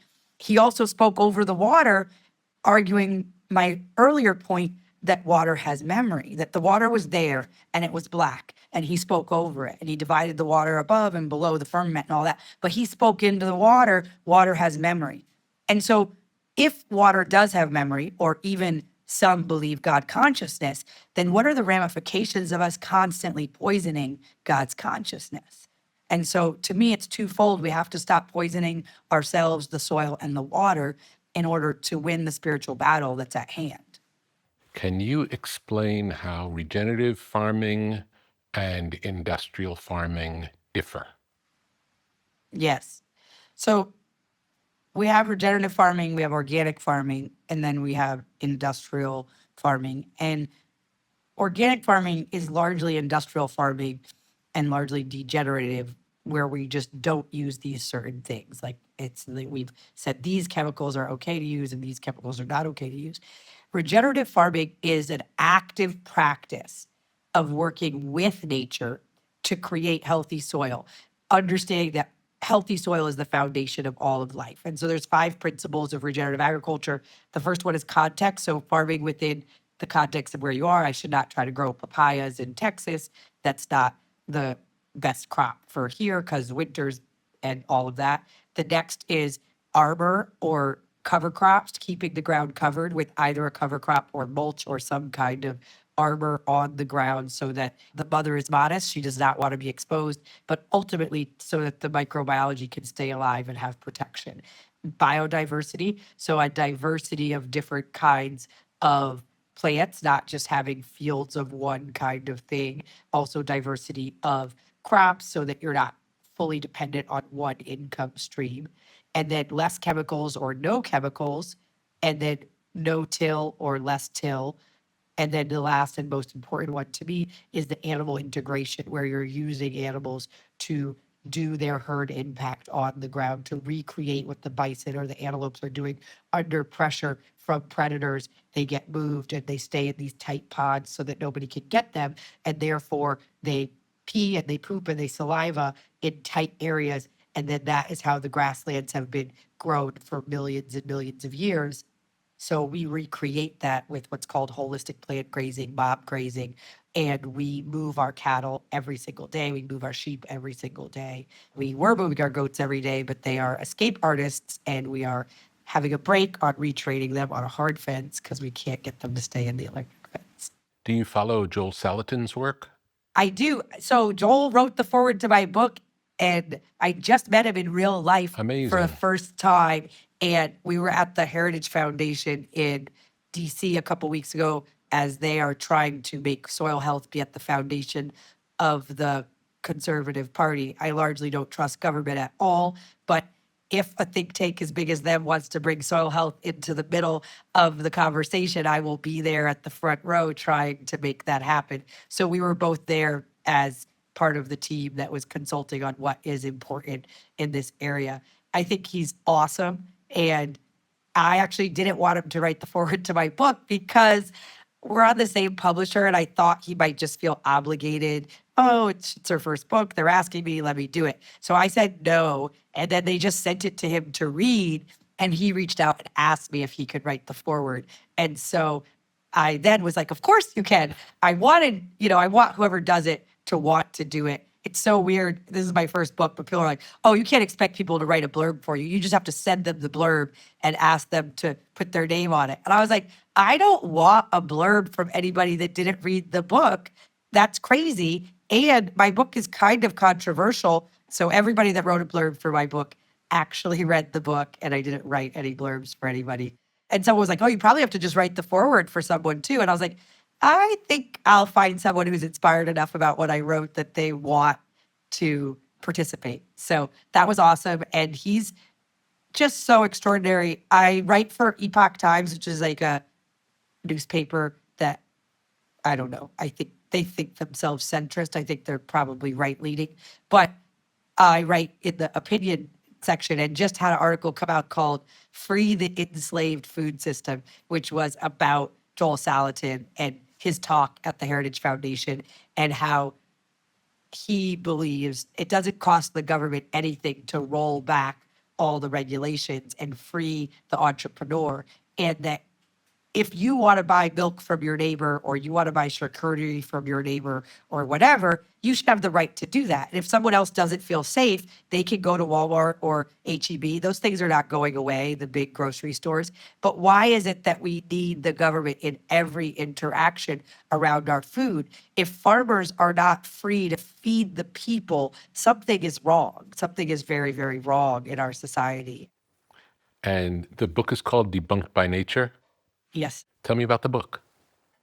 I'd started out with like Nature Never Lies, and then we just switched it to that. But I just kept having all these thoughts through COVID about how many little lies I feel like we're kind of forced to tell every day, or we're asked to tell every day. And it was getting so much louder during COVID. And I remember there was this whole thing, Latinx, where we were supposed to call all Latin people Latinx because it was non-binary.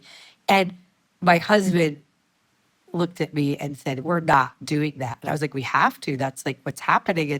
And he said, absolutely not. That's white supremacy. We're not changing my entire language. Every word is gendered. Whatever word you're saying, it's gendered. It's not like in English where you say he or she before. It's like if I am full in Spanish, full for a female is Jenna and full for a male is Jeno. Every word is gendered. He said, you can't just put X at the end of Latino and make it the language non-gendered. It doesn't make any sense.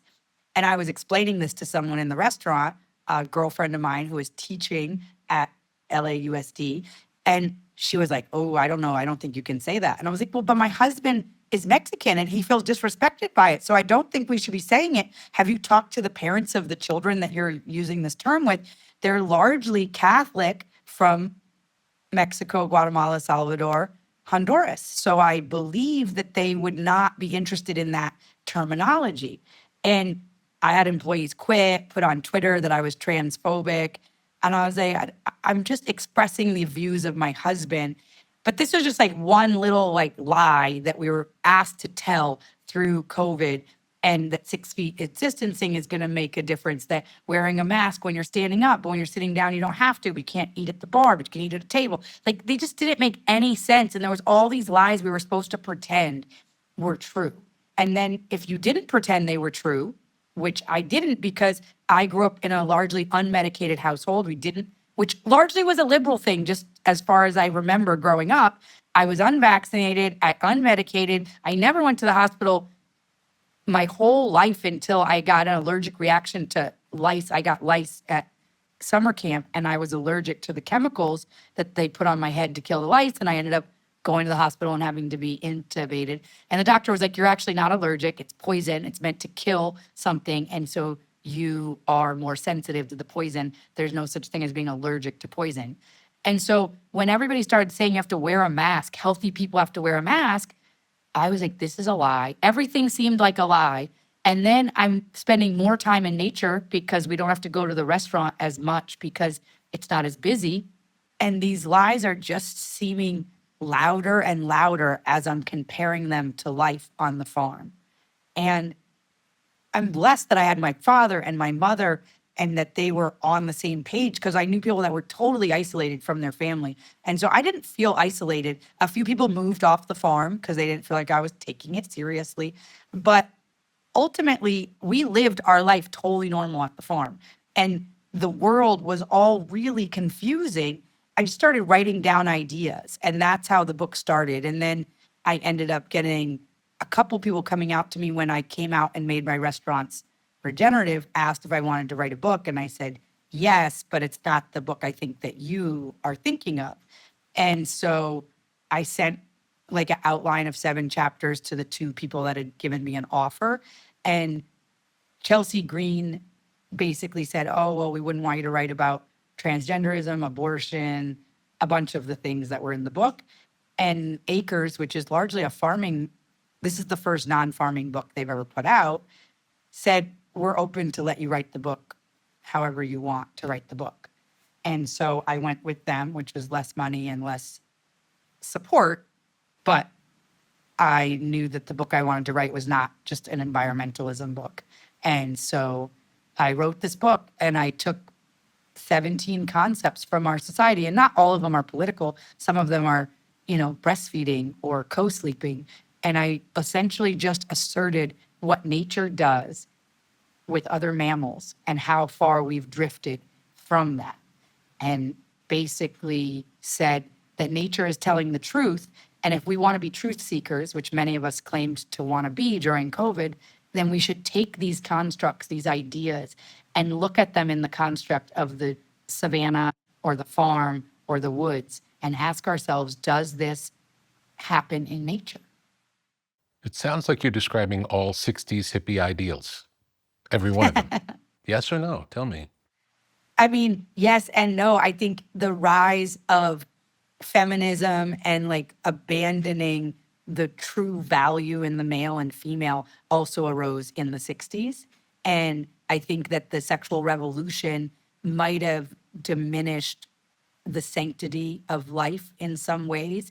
And I largely grew up in a household. I mean, I had an aunt tell me, like, you better have sex with as many guys as you can when you look as hot as you do right now, because believe me, after you have babies, you're not going to feel as hot. Like weird things that I would never say to my daughter now. And so I think that all the ideas of the 60s were beautiful. And then just like veganism was probably beautiful, just like diversity, equity, inclusion was probably beautiful, but they've all been twisted into ideas that cause separation, division, and a forgetting of our divine purpose. And so many beautiful things came out of the 60s and then were twisted and used for division. And I think that that's also true for the civil rights movement. I think that's true for many different movements. And I think that we live in a world right now where we act like gender is non-binary and race is fixed. And I would argue that both of those are lies, like that gender or sex at birth is fixed. And I would argue that race is largely a construct. The way we relate to gender in our current society, race is not real. You can't say what Mexican Americans believe. You can't say what Black Americans believe. Like there's no connection between the amount of melanin in your skin and your heritage of your ancestors and what you believe today, because it's largely cultural. And my husband's a Mexican American, and I use this example in the book. My friend Junior, he grew up in South LA or East LA and grew up in a very different world than my husband did in a tiny indigenous village in Oaxaca. They are both Mexican Americans. They see the world very differently. There is no race that makes them a group. And so I think that this idea is largely used to divide us. Yeah. Because if we remember that we, the people, all of us, there's more of us than any of them, that we can actually drive the car in the direction we want. We have the collective power of the purse. We have the collective power of our mind and our speech and our thoughts and our actions and our attitudes. But if we're arguing with each other about when life begins, about microaggressions, about DEI policies. You know what we're not doing? We're not collectively coming together and saying we're all being poisoned and our reproductive abilities are being taken away from us. We want to argue whether you can kill your baby or not, when I think we should all be arguing for the rights of our future generations to be able to have a baby.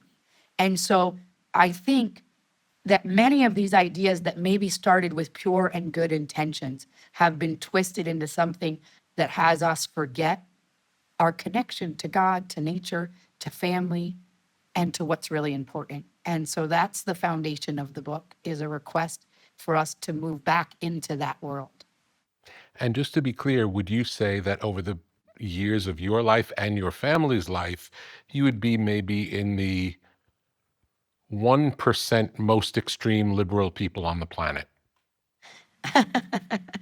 Probably could have looked up in Wikipedia, like, what is a liberal woman in Los Angeles and a vegan chef, hybrid, married to an undocumented man. I was that person. And I mean, I went to the alternative community school in Ithaca, New York. Ithaca was the first town to outlaw gas stoves. I mean, there's no logic there. We're just going to burn coal and then use electricity because that's somehow more efficient. Like, it's not. But anyways, that's Ithaca. So I grew up in the liberal of the liberal. I went to the liberal of the liberal school. Literally, we had a graffiti room. So if you needed to express your feelings via graffiti, there was a space for that. There was a all school meeting every day so people could raise their hand and express whatever was going on for them. And I mean, The People's History of Howard Zinn was our history book, and I grew up in a very liberal household. Even though my dad voted for his businesses, he voted Republican mostly. Tell me about government subsidies for farmers. What about it works? What about it doesn't work? Government subsidies for farmers, again, something that started with really good intentions and now has people stuck in a system where they're growing food that they know is never going to come to fruition. There's areas of Mississippi that is flooding over every year, and they still have to put plants in the ground and then apply for crop insurance because it's the only way to survive. There's all of these subsidies for corn and soy, and there's very little motivation to have subsidies for farming that would shift the way our food system is built. But I do believe right now we're in a special moment in America of a coalition, if the left can just remember that healthy food is important to them. And I know it is because I've been in the healthy food space my whole life. And I'm clear that it's important to the left, but it seems like right now they're acting like it's not important to them. But if we could have this coalition of both sides saying this is important, this could be a moment where we could be the soft landing for farmers to make the transition. And if Mollie was queen for a day, Mollie was a bureaucrat with a pen for a day, the first thing I would do, which is very, very, very controversial, I would make SNAP benefits only apply to whole foods and foods that had less than 8 ingredients. Now, people will say, that's crazy, there's food deserts. And I would also say that every state should adopt, there's about 10 states that have the double dollars at the farmer's market. So when you spend your SNAP benefits at the farmer's market, you get 2 for $1. So now what I believe would happen if we made this change in the SNAP program, the subsidies for soda companies, which are 20% of $119 billion, 20% of that, if we did this, food deserts would start to disappear. Farmers markets will pop up in all these neighborhoods, and the local bodega or the corner store in the tiny town is going to start to have more single ingredient foods, more nutrient dense foods, because these small town convenience stores largely depend on SNAP benefits. These corner stores in the hood largely depend on these SNAP benefits. So the system would shift if we made this check. And I believe it should go back to farmers. There should be an incentive to spend it direct to farmers. So I am not 100% anti-subsidies. I think we need more carrot and less stick. And I think that we need to have policies that are more rounded, like not just solving for one single problem. On the points where if Mollie had the pen for a day, who are the people who have the pen now who could make those changes? Do you know? I mean, I think that Trump could do an executive order and change what's available in SNAP, but the SNAP is in the Farm Bill. So ultimately, the Farm Bill needs to be shifted. And they didn't even pass a Farm Bill this last time. It got like put off into the future. So Congress, I mean, they're just so inept. They are supposed to be the purse. They never hold the purse strings. Right now, in committee, in both Congress and in the Senate, there is a bill called the Prime Act. It was brought from Massey, and I believe that Ron Paul has introduced it in the Senate. And it's in committee in both houses, not stagnant, not moving. This would allow farmers to process on farm or at local, what's called an inspected facility or a custom facility, where it's inspected by the health department of the state, but it's not USDA inspected. And so because of that, we have a lot of times where we can't, there isn't a facility nearby. We are lucky that we do have one, but so there's always these locally inspected facilities that people are bringing their deer to, their steer, their 4-H thing. We want to make it, and what Massey's trying to do is that if you have it harvested there, then you could sell it within your state. And so you could sell it to your neighbors. And so it would incentivize farmers to be able to do custom slaughter and then sell it to their neighbors. And then also the federal rules around chickens are 20,000. You can harvest, I think, 20,000 chickens a year on your property without having to go through the federal chains. But then the states have reduced that to 0, or Texas is 500. So if we could roll back the states to let people process chickens and meat rabbits locally. So the problem is the pen is in a lot of different places. It's on the state level, it's at the federal level, it's in the Congress. But I do think that Trump could likely do a executive order that would shift SNAP. And then the states can look at what these other states are doing. Iowa just passed a waiver, so you will not be able to buy, I think Iowa's is the best one, or the bravest one, I would say. So you won't be able to buy anything that has sales tax on it in Iowa with food stamps or SNAP or EBT. So that takes out candy, soda, power drinks or energy drinks, donuts, chips, anything that they deem as junk food that is not essential has a tax on it in Iowa. And they've said anything that's taxed is not in the program. And so I would say, if I was Mollie, queen of the bureaucrats for a day, I would go further. But I would say Iowa is going to be the test ground, and that other states could follow that. And then California, Massachusetts, New York, Colorado are doing the double dollars at the farmers market. And so I think states could implement that. And what that happened in Los Angeles is all of a sudden South Central has a farmers market. All of a sudden the East Side has a bunch of farmers markets. And my restaurant was in Echo Park and largely a Latino neighborhood. And you will see people lining up to change in their EBT for farmers bucks so they could get double the produce at the farmers market. So that program, I think, supports farmers and supports the health of the community. So, and then I just would be remiss to not mention what's happening in Oklahoma. Aaron Martin has passed the Food is Medicine Act. And so it's the first state to say that you can use your insurance. Your doctor can write you a prescription. If you have a metabolic condition or a terminal condition, your doctor can write you a prescription for local and organic food, and your insurance will pay for it. And the insurance companies are actually totally on board because Aaron Martin did a test in advance of it and with a couple of insurance companies, and the outcomes were unbelievable.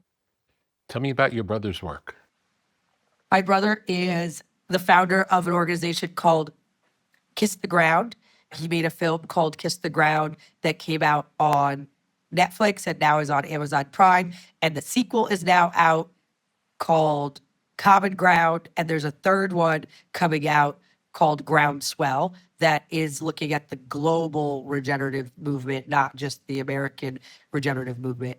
And he started this nonprofit that started in his garage in Venice that became a large nonprofit. And as nonprofits do, they get brittle. And he left recently because he took a leave from the nonprofit to support RFK, which was approved by the board. And when RFK joined Trump, there was essentially people that are in the very liberal mindset just couldn't be okay with that. And so he has a really great relationship with them. He still works with them, but his politics have shifted to somewhere that they are not. And I think that, again, totally well-meaning. I got asked to leave the board for the same reason for my views. I got asked to sign a paper that would say I would never talk about vaccines, abortion, transgender, or anything else that would be politically divisive. And I said, I've been on like hundreds of podcasts. There's no way I can put that back in the can. And so I was asked to step down as well. And I think that they're just protecting themselves. You know what I mean? It's again, something gets big and then there's something to protect. And so I think they're doing extraordinary work in the world and they are spreading the message of soil. And he gave his all to it and his enthusiasm, and he brought it from nothing into something extraordinary. And now he's created 501c4, which is a lobbying organization called American Regeneration that is specifically working towards soil health being at the center of both political parties, that there's going to be swings back and forth. And how do we have soil health be at the center of the conversation moving forward? And so he's working with Rick Clark, who's an extraordinary regenerative farmer, has 7,000 acres in regenerative organic, and Kelly Ryerson, who's been a people lobbyist, essentially just lobbying on the behalf of the people to get, her name was like Glyphosate Girl on her social media. She's just been lobbying against chemical companies on the behalf of the people as an individual for a long time now. So the three of them started American Regeneration, and they're working alongside of Kiss the Ground. My brother's still promoting the films, and he's launching the educational cut right now of Common Ground, and he's taking that across the country. And if anybody has any educational institutions that they want to bring Common Ground into, he has multiple cuts of the film to try to get the message out as much as possible. What's the best way to find out about local farmers? If you want to get food from local farmers and support local farmers, how do you do that? There's so many maps that different people have online, and Regenerate America, the Regenaissance, and multiple other ones. My friend AJ Richards has started a company called From the Farm, and his byline is Shake the Hand That Feeds You. And he is trying to make a pathway for farmers. So I'm great at making social media, doing things and getting on podcasts and doing all this stuff, but not every farmer has that in them to sell their meat boxes. So he's creating this amazing platform where he's helping you get the boxes and helping you get the dry ice and the cooler, helping you set up your store, taking the photos.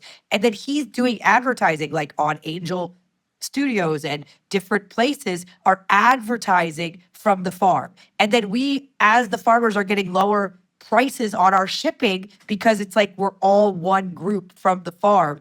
And so there's a benefit in the buying the boxes and the thermoses and all that stuff that needs to send meat.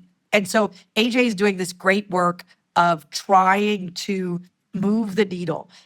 And so From the Farm is a great place to look it up and see what's around you and what's near you. And I think if you also just go to your local farmer's market and I think have conversations with people, like if they're doing the right thing, they're going to be super inspired to tell you about it. And people always say, what else could I do, Mollie, besides supporting local farms to support the movement? And I assert there's nothing more important that you could do. At the rate that we are losing farms, I want you to see it as an imperative to be the best cell in the body that is this earth. You have to support local farmers. We are in a agrarian collapse. And if the consumer, the individual doesn't wake up from their lulled comfort, they're going to find themselves eating some kind of slop, looking into some kind of weird AI goggles and be completely disconnected. It is imperative that the farm survives. You, the consumer, have the power of the purse.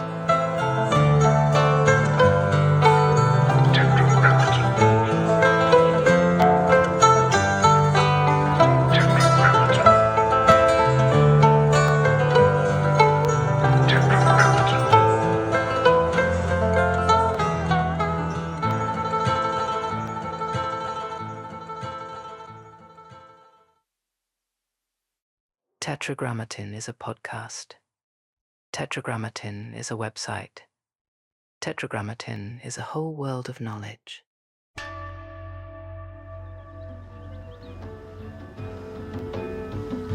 What may fall within the sphere of Tetragrammaton? Counterculture? Tetragrammaton. Sacred geometry? Tetragrammaton. The avant-garde? Tetragrammaton. Generative art? Tetragrammaton. The tarot? Tetragrammaton. Out-of-print music? Tetragrammaton. Biodynamics? Tetragrammaton. Graphic design? Tetragrammaton. Mythology and magic? Tetragrammaton. Obscure film? Tetragrammaton. Beach culture? Tetragrammaton. Esoteric lectures? Tetragrammaton. Off-the-grid living? Tetragrammaton. Alt spirituality? Tetragrammaton. The canon of fine objects? Tetragrammaton. Muscle cars? Tetragrammaton. Ancient wisdom for a new age. Upon entering, experience the artwork of the day. Take a breath and see where you are drawn. Tetragrammaton.com